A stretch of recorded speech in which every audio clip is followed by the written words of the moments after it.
Big Tex Trailers, over 40 in stock, 3.99% financing for 54 months with approved credit. West End Sales, 110 North Highway 18 in Vail, online at westendsales.com.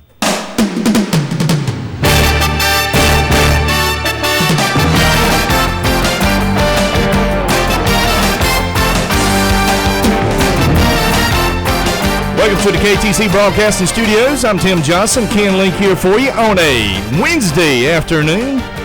Ken, we got a new time, but it's the same place here for the best in sports. And we'll bring you plenty of sports here between 4 and 5 p.m. every Wednesday. All righty, Ken. We're going to talk about some NCAA basketball here today. So we have our North Carolina Tar Heels. They are in the Final Four, Ken, thanks to about a gentleman by the name of Mr. Luke May. Yeah, who calmly sank the little jump shot to give them the victory. What a great shot, Ken. And Luke, a lot of people don't realize this, Luke was a walk-on. Was committed as a walk-on, and then Coach Roy Williams gave him a full scholarship. And I was talking to his dad before we came into the studio today, and he was telling me a little bit. He said Coach Roy Williams had called Luke a couple years ago and had told him, said, Luke, can you come to Carolina and just as a walk-on, because we don't have a scholarship right now, but we will get you some money after the first year. And did Roy Williams ever hold, word to his true of his word? And gave him $25,000 or $24,000, I believe what Mark was telling me. And so now he's a member of the Carolina Tar Heels in the Final Four and hit the biggest shot, the second biggest shot, I think, of Carolina history, Ken. Yeah, I would say so. And the way I understood it, that was the intent. But Roy, I think, actually finally ended up giving him a scholarship, freed up some money to give him a scholarship his freshman year. And, of course, he's a sophomore now. And he has played very well. Outstanding. Isaiah Hicks has been foul prone, the starter at that forward spot. And when he's went to the bench, Luke May, Mark's son, Mark, who's a football player at Carolina, he did. Obviously a good quarterback. But Luke has really played well off the bench in the time he's been on the floor. Now, he's got all kind of publicity and deservedly so won the most outstanding player award in the South Regional, but he's been playing well all year off the bench. He hustles, Ken. He hustles, and he's a good shooter. Up and down the court. And he may not be the most athletic guy who can jump as high, but he is a good rebounder. He's smart. He's very smart. Yep. Seems to make the right play when he's on the court. Another big play in that game before he hit the final shot when they'd cut it to 1. And the previous inbounds play when Carolina had the ball trying to get it in, they got a 5-second call. Well, again, they were pressing, and they got it into Luke May, and he turned and spotted Jackson breaking down the court and hit him for that layup that put him up 3. That was a big play before we even got to that last second shot. Absolutely. So we're all in for the North Carolina Tar Heels in the Final Four, and like I say, we're going to try to get Luke on the show. Hopefully within the next couple of weeks. Hopefully Carolina will win it. That's what we want. But there's also another Carolina team in the Final Four as well, Ken. Absolutely. South Carolina Gamecocks. And what a Cinderella story. South Carolina, the last time they ever won an NCAA game at all was 1973. And they'd never been to the Final Sweet 16, and certainly, obviously, never to the Final Four. And here they are, made the big upset over Duke, and then continue as an underdog to upset the rest of the teams. And here we are. They're in the Final Four going against number 1 seed Gonzaga.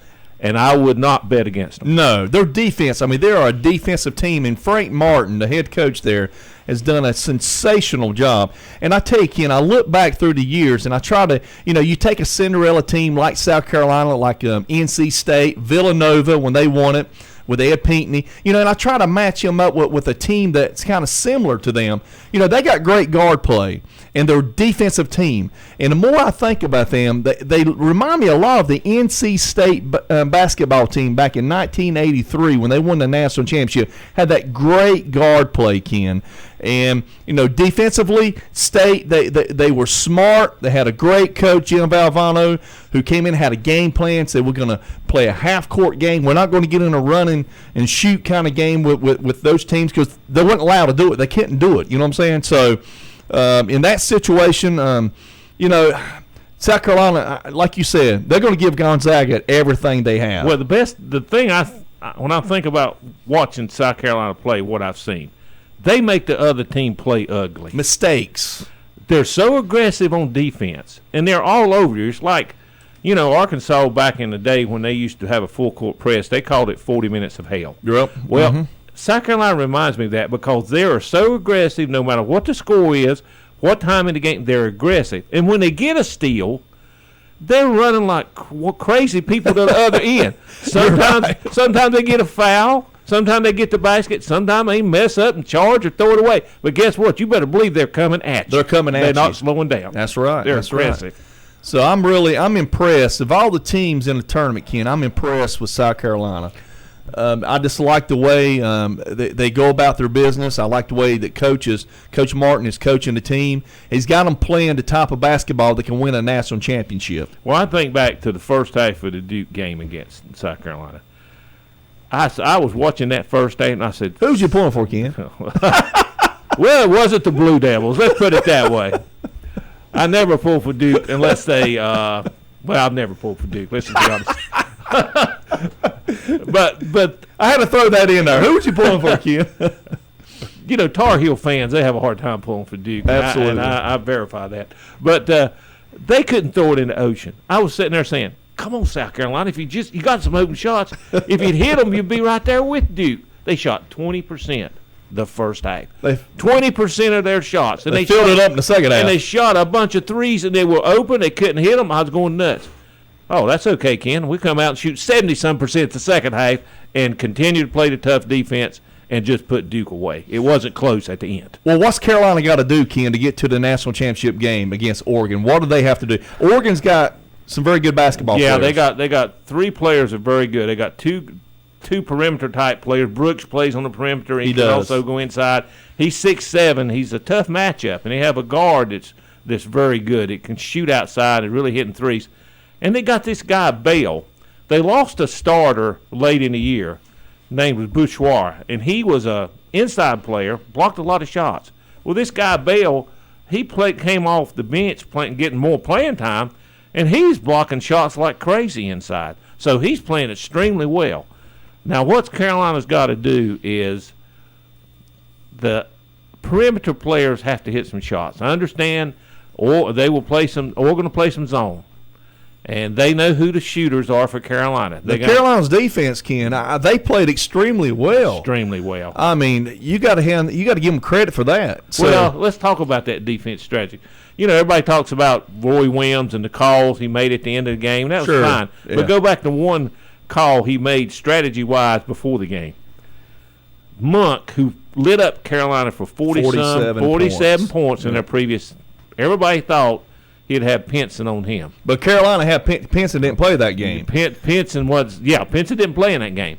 But Pinson didn't play him. They put Jackson on him, who's a couple inches taller, has that long reach. Right. And put Pinson on the smaller guy. They take him away. Fox. Yes. And the reason for that was he could play off Fox a little bit. Fox is not the three-point shooter that Monk is, but he's tremendous penetrating and driving. Right. And that strategy worked. Those guys could not get it going, and that made the difference in the game.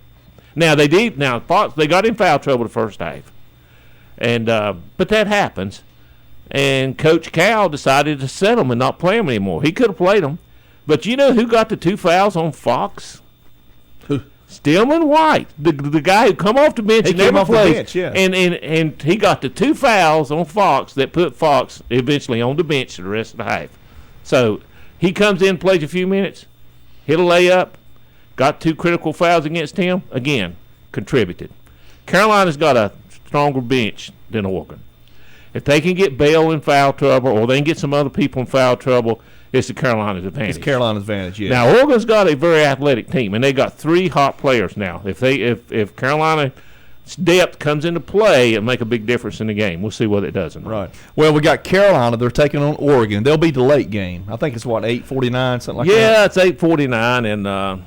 And then you got Gonzaga taking on the number 7 seed South Carolina Gamecocks, and that'll be about the the 6:30, something like that. Yeah, between 6:30 game. Yeah. Both of them, I think, will be great games. The Gonzaga are a very balanced team. They got good inside play, good outside play. They got a big guy inside who's not very doesn't move that well, but he's tough. He takes up a lot of room, and he's tough with that left-handed hook if you get him moving to the left. And so they've got a good balanced team, and they play good defense as well. They do. I look for it to be an up and down game. I'm not sure it's going to be in the 80s and 90s, though. No, South Carolina ain't going. They're not going to allow. No. If it's in the 80s, South Carolina's going to get beat. Yeah. If it's a lower score, 65-70 game, South Carolina's going to have a chance to win that game. So I'm pulling for South Carolina. Oh, I am. I'm pulling for Carolina. I like to see both of them. Carolina against Carolina. Would that not be a great national championship basketball game? I'm telling you. And as a Tar Heel, if we would lose that game, oh my goodness! You talk about bragging rights, man, down across the border. Oh my goodness! We would want to hear from them for a couple years, I'm sure. But I think Carolina's going to win it. I really do. They're the favorite, and anything could happen when you get there. But right, I think they didn't shoot their best game, especially outside against Kentucky. They still found a way to win. Absolutely. And I think that's key. Find a way to win when everything is not maybe clicking exactly like you want it to be. Now, Duke went out in the second round, Ken. South Carolina put them out in the second round. And South Carolina's in the Final Four. Yeah. And Duke was the number 2 seed. Yeah. Okay. And you have Florida State. They were the number 3 seed. Yes. So the ACC did not make a good showing. And you have Virginia. And Louisville was the second seed, and they also went out second round. So you had 9 teams from the ACC, a 1 seed, 2 2 seeds, and a 3 seed. And after 2 games, they're gone. I mean, you went to the Sweet 16, you had North Carolina. The other 8 are gone. That's why they called it March Madness, Ken. Yeah, it was madness. Anybody can be beat. They can. And the ACC, you have to say it, made a very poor showing. I mean, we expected more teams to be battling as you went through the brackets, and they fell to the side very quickly. Right. And Carolina had some tough games. I mean, they had to come back. We know they had to come back against Kentucky. In fact, when it was 5 minutes left and it's down 5, I was not feeling very good. Well, I tell you, Ken, we got some more baseball, high school baseball coming up. So, and also, Ken, we're going to have probably talk a little bit more about some basketball too. We're going to let you pick a game, Ken. You're going to pick Carolina, Oregon, and South Carolina, and no problem, we'll do that. And Gonzaga. So, we'll be back on the Best in Sports right here on the KTC Broadcasting Studio. Tim Johnson and Ken Lake with you every Wednesday.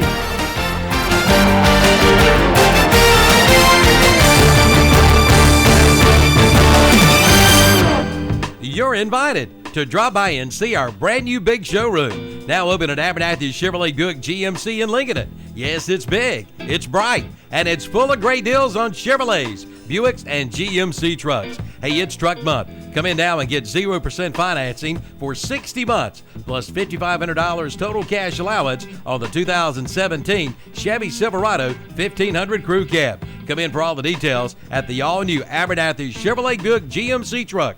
1445 East Main Street, Lincoln. It's a Husqvarna closeout sale on the remaining 2016 model Husqvarna mowers, including the Husqvarna zero-turn mowers at Al Lane Kubota and Motorsports in Lincoln.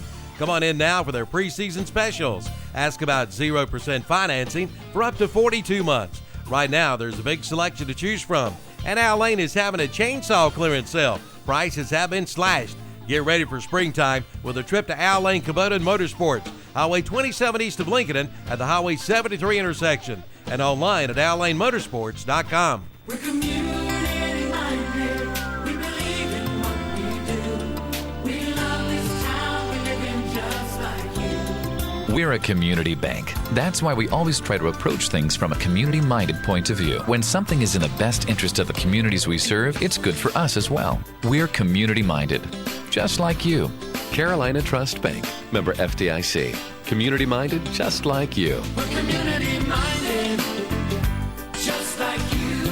Carolina Trust Bank, with 3 offices in Lincoln, also in Gastonia, Denver, Forest City, Hickory, Lake Lure, and Vale. Member FDIC, an equal housing lender. The Chuck Wagon Grill in Lincoln wants to take this time to wish Trevor Childers of the East Lincoln Mustangs the best of luck during this high school baseball season. Trevor pitches and plays outfield for the Mustangs, and the Chuck Wagon Grill is proud to be a sponsor of high school baseball. And for award-winning food, head to the Chuck Wagon Grill for some great daily lunch and dinner specials. And they do catering for any size event. Just call 704-732-4777. The Chuck Wagon Grill, 3051 Highway 27 east of Lincoln. Go Mustangs!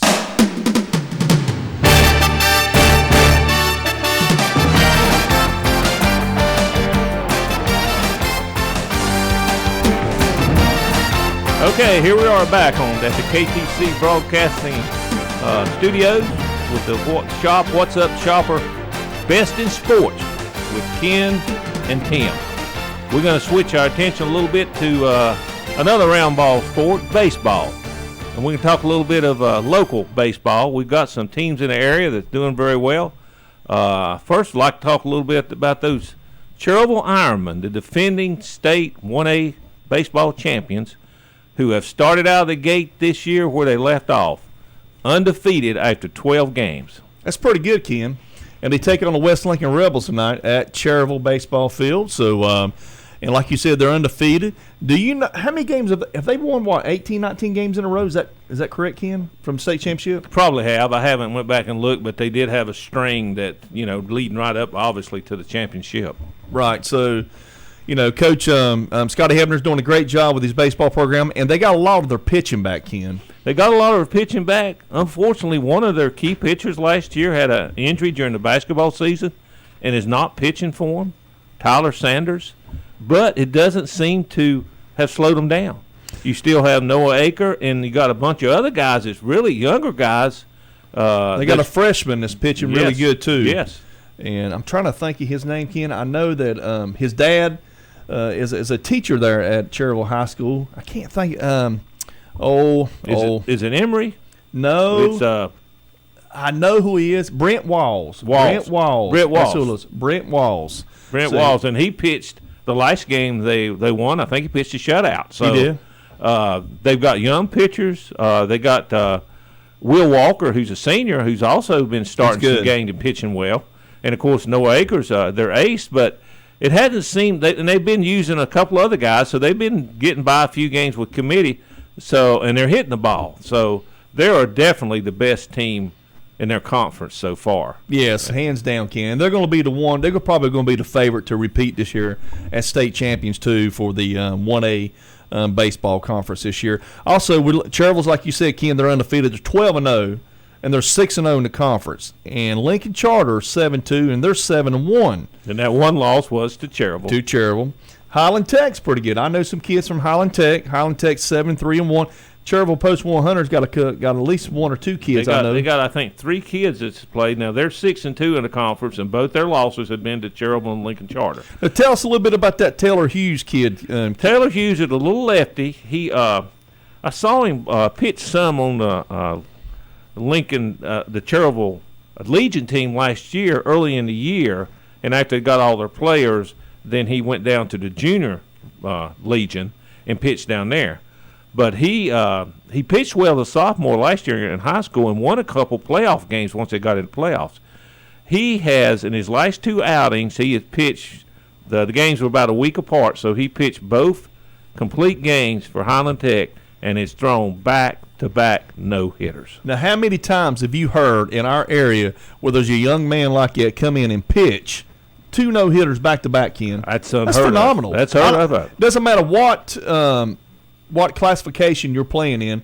To me, that's phenomenal. You got to throw the baseball. You got to throw strikes. You got to get outs. And the first one was 7 innings. The last inning was 5 innings because of 10-run mercy rule. But he didn't walk very many.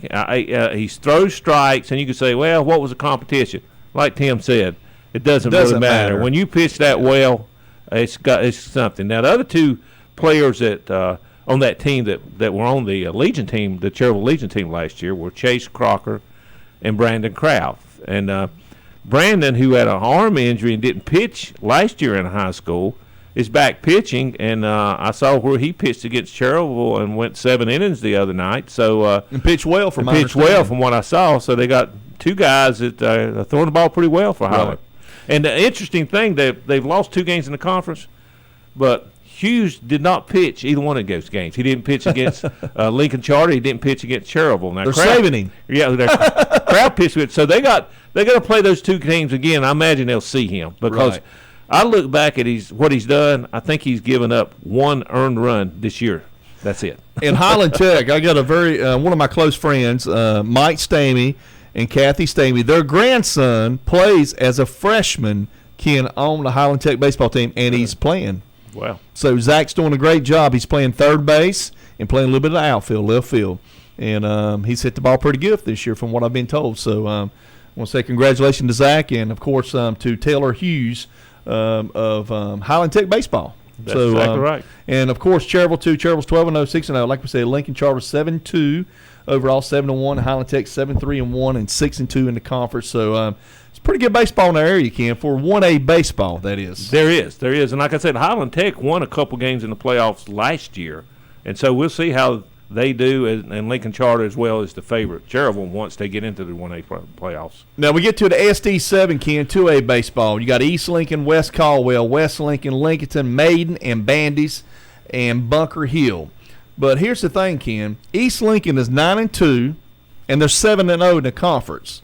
And then you go to West Caldwell. They are in second place in the conference. They are 5-5 overall. And that 5-5 record is misleading, Ken. They play some very good baseball teams, South Caldwell and Highbright and some other teams. They're 5-2 in the conference, so they're in second. Your West Lincoln Rebels, Ken, 5-5. They're 3-4 in the conference. They're struggling a little bit. I talked to Coach Chapman a couple weeks ago at the West Express store down below our house, and Coach Chapman said that, he had some really good pitching.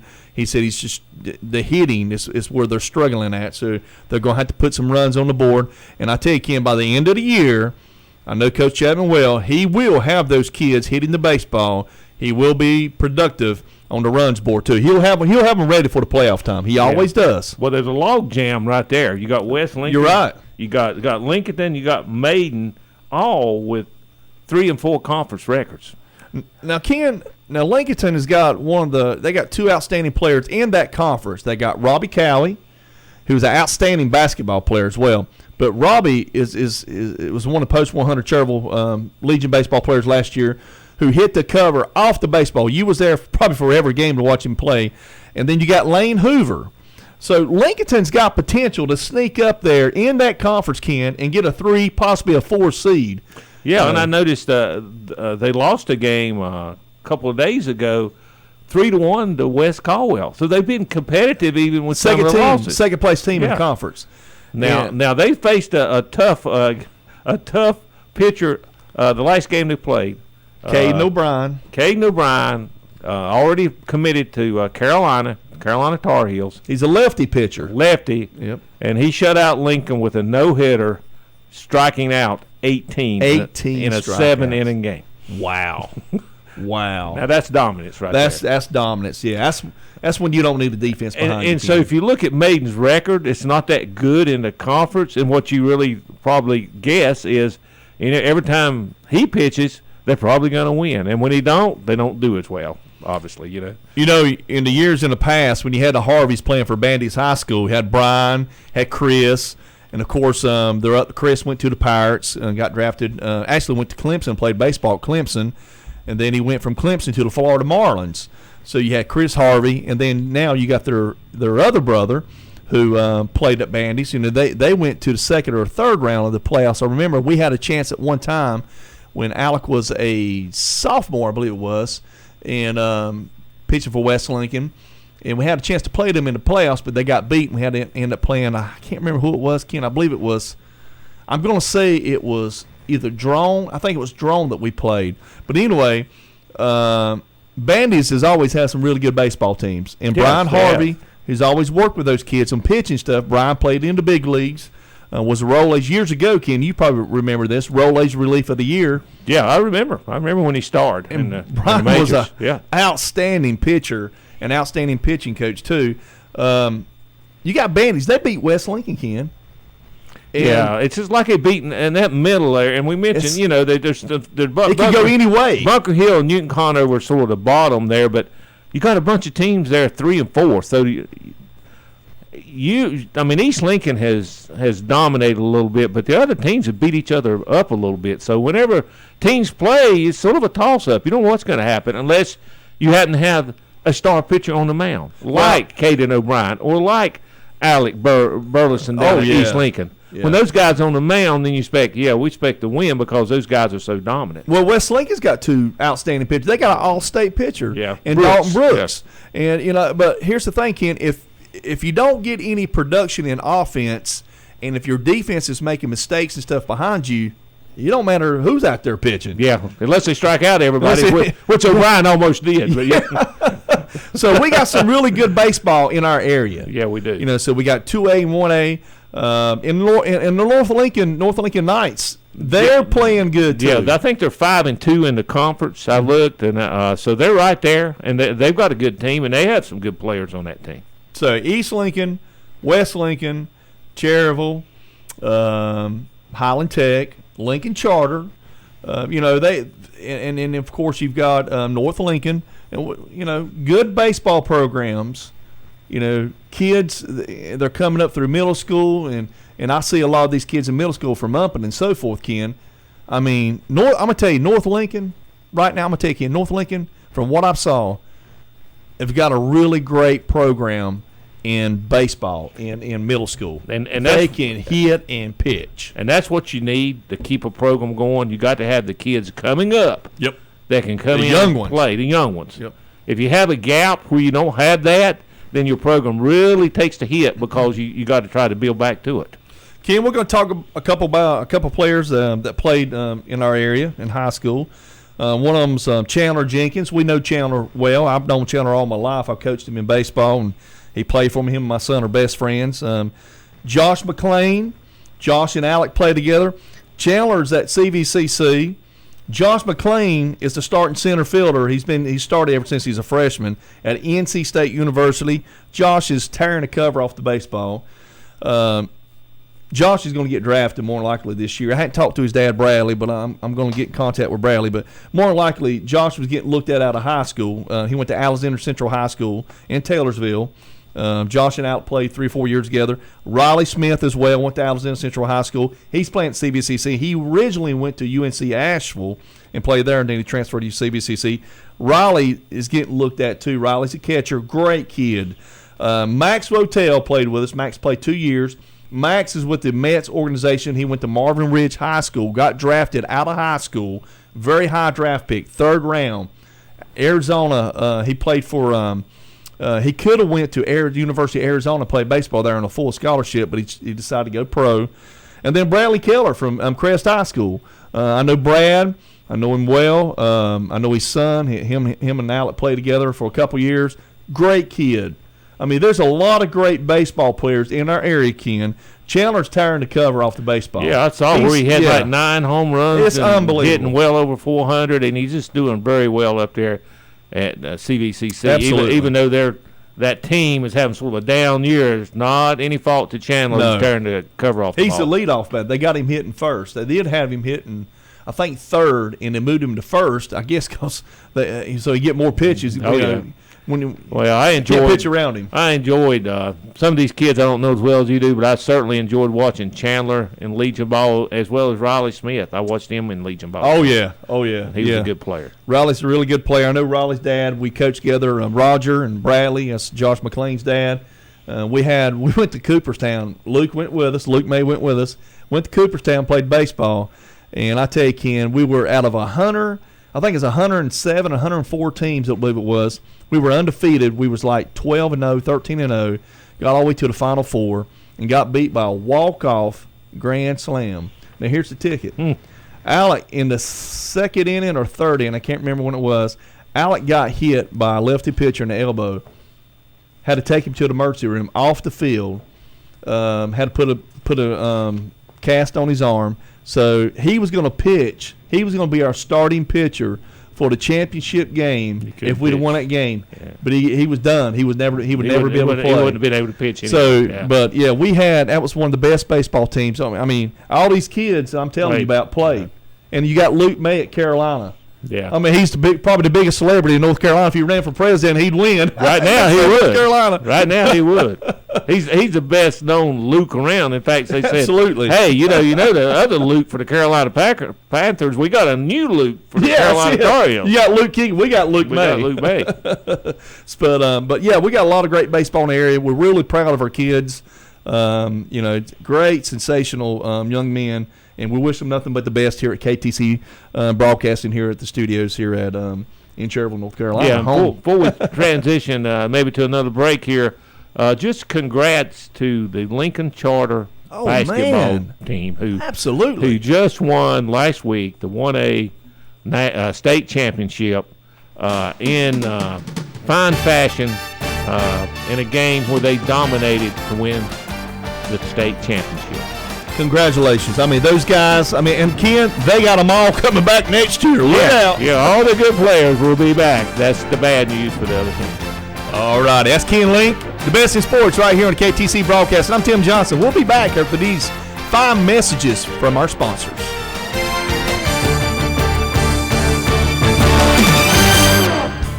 Crossroads Ford in Shelby is now Classic Ford Lincoln of Shelby. Yes, the name has changed, but the same friendly people you know are still there. Yes, you're invited to the all-new Classic Ford Lincoln in Shelby. Manager Richard Michaels invites you to come on in. You'll find the best possible deals on your new Ford or Lincoln and check out their pre-owned inventory. For sales, service, and parts from the same people you've come to know and trust, they're still there at the all-new Classic Ford Lincoln in Shelby, located at 1775 East Dixon Boulevard in Shelby. Sleep apnea is the interruption of sleep by a blockage to breathing. 8 million Americans go undiagnosed for sleep apnea. Dr. John L. Cloninger III of Lincoln can help you with sleep apnea problems. John III is a member of the American Academy of Dental Sleep Medicine. He can help you now overcome the symptoms of obstructive sleep apnea, such as excessive daytime sleep, loud snoring, episodes of breathing cessation where you stop breathing, dry mouth and sore throat, morning headaches, insomnia, attention problems, and more. John III is concerned that patients don't know there are treatments for obstructive sleep apnea, from CPAP to dental appliances or even surgery. John III offers a free consultation for anyone with symptoms of sleep apnea. Just call 704-735-0765 or come by 904 Doncha Drive in Lincoln to make an appointment. Sleep longer, smile brighter, live happier. Let Dr. John L. Cloninger III put his 21 years of dentistry experience to work for you. There's a storm coming. We may not know its path, but your independent auto owner's insurance agent knows no matter what happens, we'll be there when you need us most. Strong through every storm. That's how it's been for our first 100 years, and how it will be for generations to come. Your local auto owners insurance agency is East Lincoln Insurance Agency on Highway 16 in Denver. Call 704-483-3243. When you need to find a part at a price that's right, that red and blue sign is just within sight. Roll in to CarQuest and roll on. You know how good it feels when you do it yourself, and the parts you need are on a CarQuest shelf. When you want some help from a fellow car lover, it's all in one place, as you'll discover. Roll in to CarQuest and roll on. Your CarQuest Auto Parts dealer is Eddie's Auto Parts, 2514 East Main Street in Lincoln. First Federal Savings Bank has been serving Lincoln County for over 75 years. Customer service is a priority at First Federal Savings Bank, where they want to get to know you by name. First Federal Savings Bank has the convenience, products, and services of larger banks with hometown people that you see throughout your community. They live here, they work here, and this community matters to the people at First Federal Savings Bank. First Federal Savings Bank has 4 convenient locations in downtown Lincoln, Bossier City, Denver, and West Lincoln. Stop in and visit and see what First Federal Savings Bank has to offer you. Member FDIC, an equal housing lender.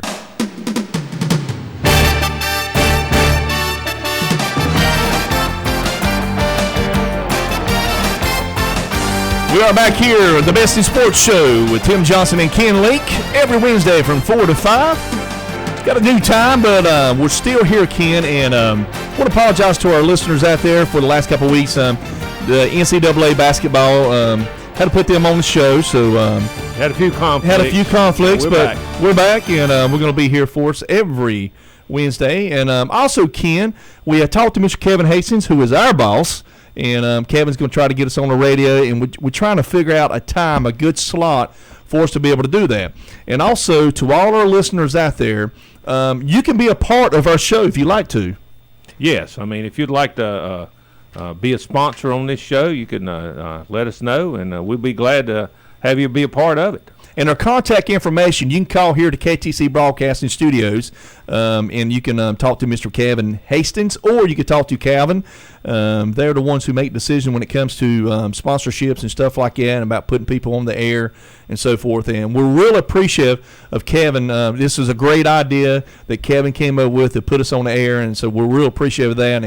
And we can't thank Kevin Hastings enough as well, too, Kev. Yeah, we just enjoy being here talking sports with you every week, and look forward to being here every week to talk with you. And as Tim mentioned before, we're going to have some guests on the show and some interesting folks that I think you'll be pleased with. Yeah, we got a lot of good people coming up on our show, Ken, in the near future. And one person out there listening to us, Ken, is by the name of Mr. Scott Link. You know that gentleman? Yeah, my brother's out there listening. He's making an effort to listen to us out there, even though he's away in Asheville working. But he is able to find us on his phone and is out there listening, and we appreciate that, Scott. And you can download the app like Scott did, and you can listen to us anywhere you're at. Matter of fact, I got in-laws, my mother-in-law and father-in-law. They're out in Oklahoma, and Jim, who's a big NASCAR fan, is listening to us too. So I want to say hello to my father-in-law, Jim Lee. So, Jim, thanks for tuning in. Also, Ken, want to say congratulations to one of our area high school football coaches. And down at East Lincoln High School, they have a new high school football coach, Ken. Yes, they have a new football coach take a place of Coach Bias, who announced his retirement recently. And it's the guy who's already on the staff, David Lebowich. He's been a defensive coordinator since 2009. I think he's been on the staff since 2007. So he is the new head football coach at East Lincoln. So it should be a very seamless transition there, as he's already on the staff and very familiar with the program and the process, and obviously the players that are still there. Yes, and Coach Bias has done a phenomenal job, and we're going to get him on the show. I've talked to Coach Bias, stopped in and talked to him, and he's going to call our show as soon as I can get in contact with him. And I started to figure out how to do this phone line. Kevin showed me how to do it today, so starting next week, we're going to have a few guest people to call our show and so forth. And hopefully that North Carolina Tar Heels will win the national championship. We're going to get Luke next week on the show. Well, we'll get him regardless, but we hope it. We hope it's we want him to win. We want him to win. We hope it's a happy conversation Absolutely. we have with him. Who's someone that's understands fine young man as well. We may not be a good basketball Ken, player. if they win it, we may not be able to get him on the show. Everybody else is going to be wanting a piece of Well, I know that, so we'll have to get in line. That'll be okay. Absolutely, absolutely. So we have our new baseball coach, David Lubowitz, and I see Lincoln Charter basketball are state champions of 1A. Congratulations to them, as we did before our commercial break. So Ken, the United States baseball team, the USA, the World Baseball Classic. Yeah, champions. What do you think about that? What is that? World Baseball Classic. A lot of folks don't pay a lot of attention to that. But it's a classic we're doing every 4 years. It starts out with 16 countries competing. Japan won it the first 2 times. 4 years ago, Dominican Republic won, and they were the heavy favorites coming in. However, they did not make it. They did not make it to the finals. They got knocked out. U.S. beat them, and also Puerto Rico beat them. And as it turned out, Japan and U.S. met in one semifinal, and the Netherlands and Puerto Rico met in the other semifinal game. So U.S. wins by defeating Puerto Rico 8-0. And then in the semifinals, Puerto Rico defeated Netherlands, and then USA defeated Japan. Yeah, to get to the finals. To get to the finals, okay. Yeah, to get to the finals. Gotcha. And it's interesting. We talked some about the World Baseball Classic and sort of the atmosphere, especially with the Latin American type countries, and how they get into it and chant, and it's almost like a soccer atmosphere. It was interesting. The semifinals and finals were in Dodger Stadium. Right. Japan and U.S. met in the semifinals. You didn't have all that chanting and all that, like a state fair atmosphere, because you know how Japanese folks are. They're more subdued. Right. And the U.S. is more subdued. So the crowd was very different than it was in a lot of the other games leading up to it. It was interesting. Yes, I bet that was interesting. And, did you watch any of it? I did watch some of it. And I got a little bit of it. And the championship game wasn't much of the game. U.S. had some great pitching and got out early, and just, there never was much of a contest. The semifinal game between Netherlands and Puerto Rico went into extra innings, 11 innings, and this is interesting. In World Baseball Classic play, when you go into extra innings, you don't just play extra innings. What they do, they put a man on first and second. Wow. And see if who can drive in to run to score, which is interesting. That is interesting. But it was something different about it. Huh. I don't want to spend a lot of time on it because a lot of people are probably not interested in it. Right. But it is interesting, and I'm telling you, a lot of the other countries, really, it's a big deal to them more than it is the United States. Right. All those U.S. folks that played, the players were happy because, some of the best players didn't play for the U.S., obviously. Sure. So, but that was over. That finished last week, and the U.S., first time they've been to the championship game, and they won it. That's good. So, how about some professional football, Ken? Our Carolina Panthers has a new football player, Matt Khalil. Yeah, he's he was signed, Ryan Khalil's brother, to be the left tackle to protect Cam Newton at that spot. I think it's a good signing. He had an injury and only played 2 games last year before he had hip surgery. And I understand the hip had really been bothering for a long time. He said it even bothered him when he was a senior in high school. Right. So he's got that cleaned up, and he said he's feeling quicker and better than he's felt in a long time. Well, that's good news for the Carolina Panthers. Checked him out good, so they signed him to a 5-year deal, but it's a good contract in that some of that incentive-based, and it's sort of like almost a 2 or 3 year deal where there's not much guaranteed money at the end of it. So if it doesn't work out for him, then it's not, they haven't lost a lot of money. But I think he's going to be a good signing for him. So we got Captain Merlin. He's coming back. Captain Merlin is. And Julius Peppers. Julius Peppers started his career with the Carolina Panthers. Yeah. And I think Munnerlin, did he not start too? He did too. So, and he'd been gone, I think, 3 years, and then Peppers been gone a good many years.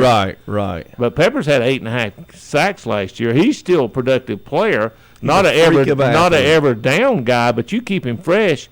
He's still one of the best pass rushers there are out there. And we have been in contact with the Carolina Panthers, so hopefully we're going to get either somebody like Coach Ron Rivera to call him. I know, Ken, you going to email our contact there. Yeah, we'll see if we can get – we're going to request a couple of players and coach, and we'll see what we can get out of that. But we're hopefully before the draft. Yeah, before the draft. And the NFL draft is April the 27th through April the 29th. And you got Cleveland, San Francisco, Chicago, Jacksonville, Tennessee, Jet, Chargers, then the Panthers, and then Cincinnati, Buffalo, New Orleans, and Cleveland. That's your top 10, I believe it is, Ken? Top 10 or 12 that I listed there, just to give you an idea of what's out there. So there's still some pro days going on at different colleges, but that'll finish up in the next few days, and then we'll be looking forward to the draft. All right, Ken, we're going to take a short break, and we'll be right back, and we're going to talk some Dallas Cowboys after this commercial break.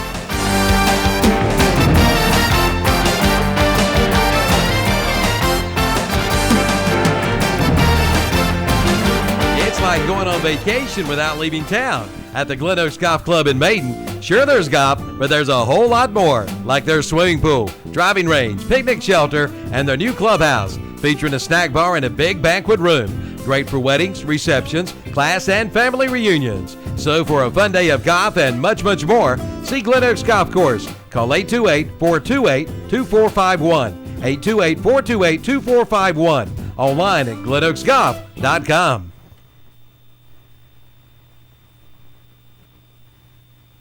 When Auto Owners Insurance was founded in 1916, the world was quite different.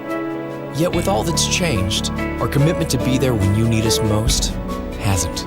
By teaming up with independent agents, we've made a difference for generations of customers, and will for generations to come. And by making a difference every day, 100 years seem to go by in a flash. Your local Auto Owners Insurance Agency is Mooney Insurance Agency, located at 528 East Main Street in Maiden. Call 828-428-8231. It's Breakfast Madness at Mitchum's Kitchen in Vale. Check out these breakfast specials. Monday, Tuesday, Wednesday, Thursday. Sausage, steak, or liver mush biscuit for $1.39. And on Friday, Saturday, and Sunday, get the big breakfast. 2 eggs, 1 meat, 1 side, biscuit or toast for $4.59. And drink is included. It's Breakfast Madness at Mitchum's Kitchen, Highway 274-27 West intersection in Vale. Call 704-276-1055.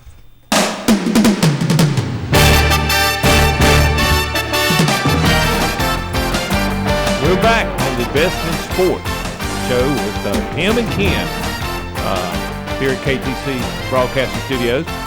There's another sports talk show that you're familiar with if you're a fan of local sports, and that's probably the Saturday morning sports talk show that Kevin Hastings hosts every morning, Saturday morning between 8 and 10. So be sure to join in there to hear more about sports, big league, little league, and local. Yeah, those guys have been doing that for a long time, Ken, and do a great job. And like you say, Kevin Hastings and Terry Reinhardt, and I see Seth Eves and our very good friend, the man Evan Smoke Ludwig. Smoke, that's right. So tune in every Saturday morning, like Ken said, from 8 to 10, and they'll have all your sports too. If we can't cover it, those guys will. I promise you that. And also, Ken, went by, I saw a good friend of my day, Mr. Randy Davis. Randy's always he's played that great beach and shag music and the classic rock and roll every, I think it's Mondays. Randy's from 2 to 6, I believe it is. So Randy's a good friend of mine. We was talking a little bit about music and so forth. So I want to give Randy a plug there and say hello to Randy. I want to thank Randy, too, for tuning in to us. He's one of the best, Ken. All right, Kenny. The Dallas Cowboys. Well, you're the Cowboy fan. I'm the man. Tell us what's going on, Romo and all that stuff. Well, I've been keeping up a little bit with that. Jerry Jones, they're having their annual meeting, and Jerry Jones came out and made a statement. He said, look, this stuff is going to be settled before draft. Or actually, he said before draft, then he said after draft. He said we're going to go into training camp. Before training camp. Which I hope it would. That's July. Well, Ken, he first said before the draft it was going to be settled. So now it went to training camp. So what do I think? I think he's holding on to Romo, and he's trying to see if the Texans or the Broncos, one of them two, is going to send a draft pick his way. But I'm going to tell you something. John Elway is the coolest customer out there. He's not going to send anything. He knows that Jerry Jones is going to take Romo and put him on the streets eventually. So why would you give up anything for Tony Romo? I don't think they will. He's worth draft pick, I'm telling you. Yeah, but here's the thing that gives people pause about anteing up a draft pick is, his injury history. And when he's healthy and he's on the field, there's no doubt he's a quality quarterback. But that the history says he's not been on the field very much the last 2 years. So that's the thing. Now, 5 games, Ken. The question is, will anybody besides the Denver offer up a draft pick and Jones take that? I think, Ken, something's going to happen during the draft. I think somebody, I don't know why, but I think somebody's going to offer something to Jerry Jones for Tony Romo, and they're going to make a trade. I think that's what he's holding out for.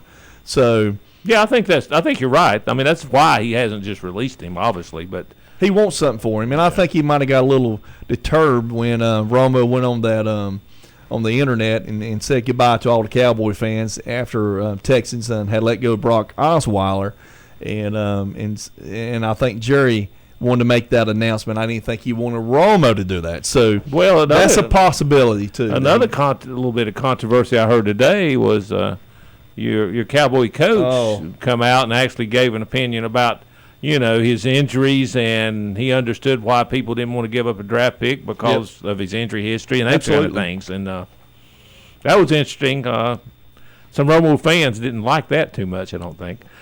Well, Jason Garrett has been the right person for the Dallas Cowboys for the last 6-7 years. There's no doubt about that. He's made some great moves in the all season, and plus he's made some great moves during the draft. But Will McClay, I've said this from day one, the scouting department of Will McClay, in which I think Will McClay is the general manager. I don't care what Stephen Jones says or what Jerry said. Will McClay is the man who's getting the picks for the Dallas Cowboys. So if they can continue, and they're going young, they've already got rid of a lot of the vet, and they signed Jason Witten.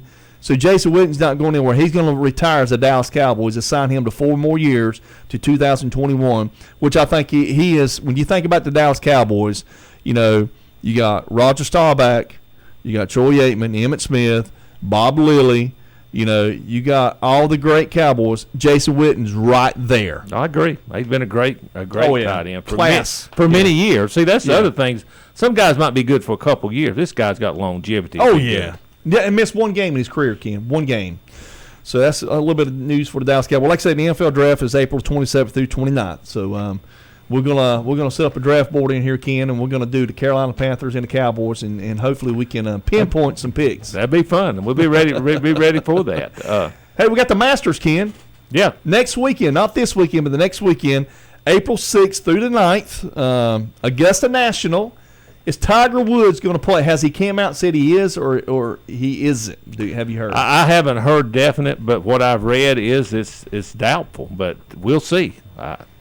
He's obviously had problems, and he hasn't been able to get back anywhere near the form he was, and he's still got ailments that bother him when he tries to play. So I don't know. His career could be over. I'll tell you, Ken, from what I hear, Rory McIlroy is having some issues. There's a chance he may not play in it. From what I hear, that would hurt not having those two big names. Yeah, and Jordan Spieth, he's been up and down. He's not been as consistent as I think everybody thought he would be. I mean, he's a great golfer. He could be a great face of the golf world, but he's kind of fell off some. So Augusta National, the Masters, April 6th through the 9th. That's my favorite tournament. I mean, you got the U.S. Open. You got the British Open, then you have the PGA Championship, which is coming to Charlotte, to Quail Hollow. We're going to have the man down at Quail Hollow. He's a good friend of mine, Scott Davenport. He's going to be on our show. Scott's going to call. And we got some other areas too, Ken. Our country clubs are in our area. We've got Deerbrook, Lincoln Country Club, Rock Barn, Trump National. We're going to have a lot of those golf pros call up, and we're going to talk some golf. Going to give away some golf packages too here on our show, some free golf outing stuff for our listeners out there. Also, we got some other good stuff too we're going to do too, Ken, to our listeners as well. So we're going to take good care of our people that's tuning in and listening to us here at KTC Broadcasting here on Wednesdays. And so, one thing I'd like to say too, coming up this weekend, Major League Baseball first game is Sunday. They have a couple games Sunday, and then Monday and Tuesday, the rest of the teams kick off and play. So who's the Braves play? I'm not sure who they open with, but I'm hoping they have a better season than last year. They started off so bad last year. They did. Right out of the gate. Right out of the gate. And it just, when you're like that, you can't catch up.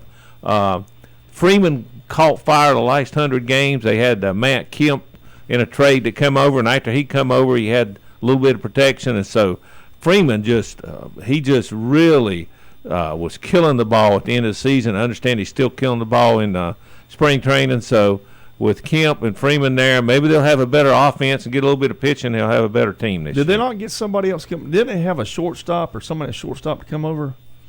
Or they got some young players that's come up. I'm not sure who they got at short. They had, maybe it's an outfielder I'm thinking about. They got Cincinnati's second baseman. That's who it was. Yeah. Yes. I knew somebody came before Kemp did. Yeah. So he'll be there, and so they have a better team. I think this year we'll see how the pitching holds up. But And we have the Braves games on our radio station here. Yes, so you can always tune in and listen to Braves. I think we're around 7 o'clock. Yeah, around 7:30 pregame. We'll have the Braves games, and like I said, we were really hoping to get off to a better start than they have last year.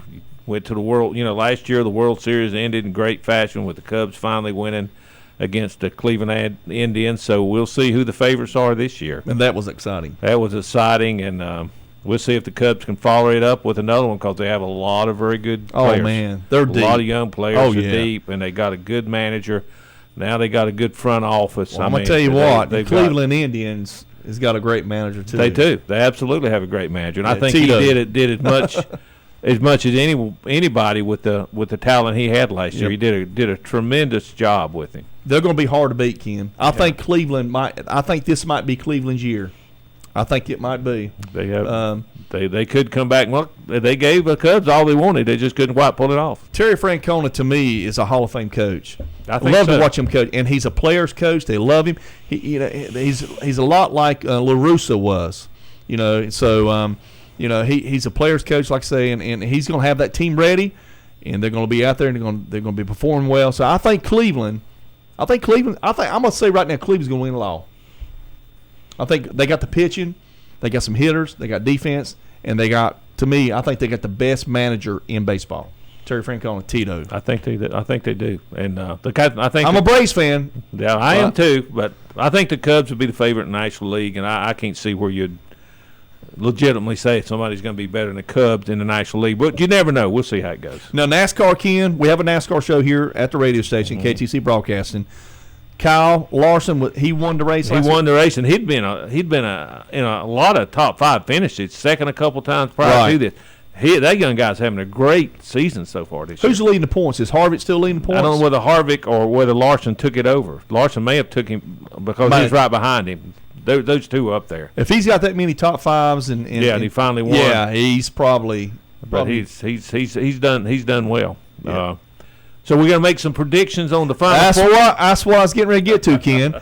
So your last prediction. What was your last predictions? Your last prediction was, let me think. You said Carolina.